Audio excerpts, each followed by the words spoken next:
Hello viewers, welcome to my YouTube channel. 2023-24 মাধ্যমিকের ABT test পেপারের আর একটা পেজের সলিউশন তোমাদের জন্য নিয়ে এসেছি আজকে। তোমরা অবশ্যই চ্যানেলটাকে সাবস্ক্রাইব করে পাশে থাকা বেল আইকন প্রেস করে রাখো। আর এই বেল আইকন প্রেস করা থাকলেই একমাত্র আমার ভিডিও দেওয়ার নোটিফিকেশন তোমাদের কাছে পৌঁছে যাবে।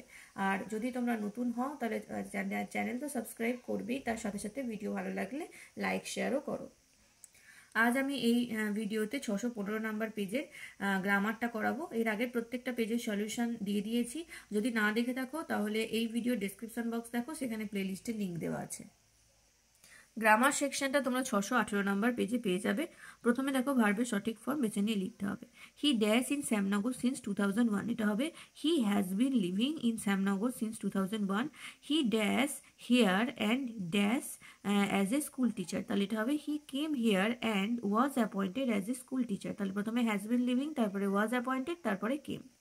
এবারে পাঁচের দাগের article preposition. He is one of dash oldest doctor, one of the হয় জানো সবসময়, তাহলে one of the oldest doctors in Kolkata. He visits his hospital dash 7 AM, যা সময়ের আগে সবসময় অন হয়, তাহলে অন হয়ে যাবে।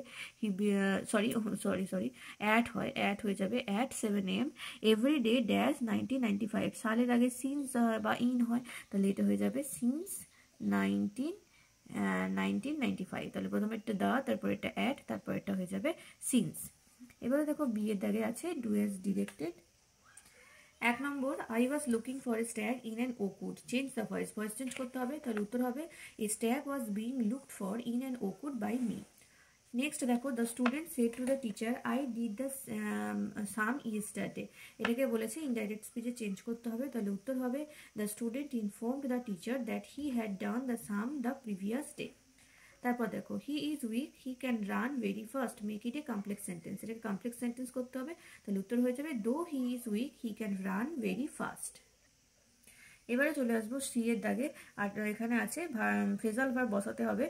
ভার্বগুলো যেগুলো নিচে আন্ডারলাইন করা আছে তার বদলে এখানে লিস্ট দেওয়া আছে ফ্রেজাল ভার্বের, সেই কোন ফ্রেজাল ভার্বটা হবে এই ভার্বের বদলে সেটা তোমাদের লিখতে হবে। আর অবশ্যই ভার্ব যে টেন্সে আছে ফ্রেজাল ভার্বকেও সেই টেন্সে চেঞ্জ করেই লিখতে হবে। প্রথমে দেখো আন্ডারস্ট্যান্ড বা বোঝা, এটা হবে মেক আউট। তারপরে টলারেট সহ্য করা হবে বিয়ার উইথ।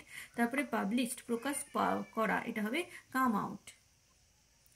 এবার দেখো 6 দাগের যে প্রশ্নটা রয়েছে সেটা আমি অলরেডি এই পেজের যে আনসিনের ভিডিও করেছি সেখানে শেয়ার করে দিয়েছি, কারণ এটা আনসিনের অংশ, তো তোমরা সেইখান থেকে দেখে নাও। আর যদি ভিডিও ভালো লাগে অবশ্যই একটু লাইক শেয়ার করো, আর এভাবেই চ্যানেলটার পাশে থাকো, সাবস্ক্রাইব করে বেল আইকন প্রেস করে রাখো। আজকের ভিডিওটা এই পর্যন্তই, পরবর্তী ভিডিওতে রাইটিং নিয়ে চলে আসবো। Thank you.